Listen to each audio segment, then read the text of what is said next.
But the problem, major problem with this basketball is the inseam in this basketball, this rubber strip going all around the basketball.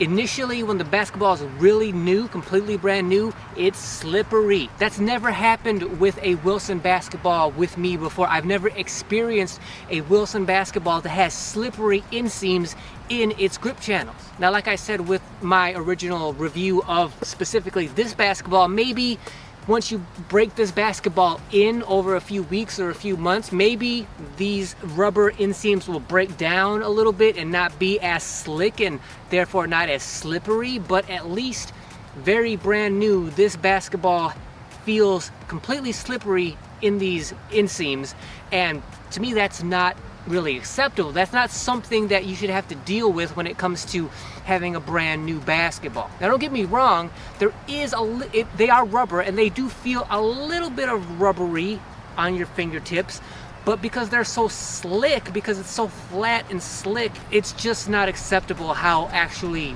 slippery these inseams are, especially in direct comparison to the Wilson inseams.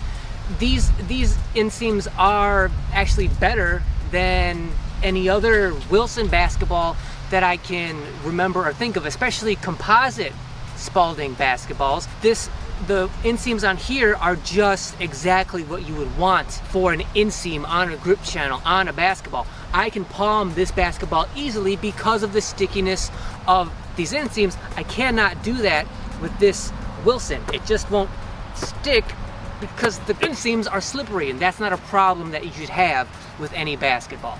And that complicates things because the material of this basketball, the panels are so nice, they feel so good, that they're immediately negated by where you would put your fingertips. If you catch this ball on a pass and your fingertips, you'll automatically go to the grip channels because that's how you like to shoot a basketball. Like most people shoot a basketball that way. When you put your fingertips here and they slide around and that's where you use to shoot, that's going to be a major problem unless and until these grip channels get broken in and become more tacky the way they're supposed to be. Like this Wilson Forge basketball feels great and amazing in the hand unless and until you put your fingertips on the grip channels, and then you're like, well, that's not right. That's not the way it's supposed to be at all. Talking about durability, because these basketballs are, on that top tier level of composite leather basketballs, the durability is going to be as long as you could reasonably expect for any basketball. The higher quality of the basketball, the longer its lifespan is going to be, and thus,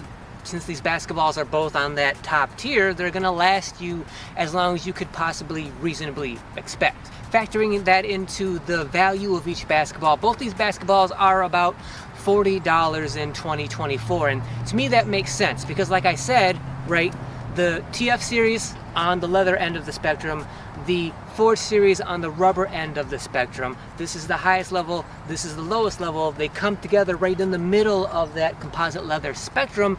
$40 to be right in the middle of that spectrum and be top tier, top level composite leather outdoor basketballs.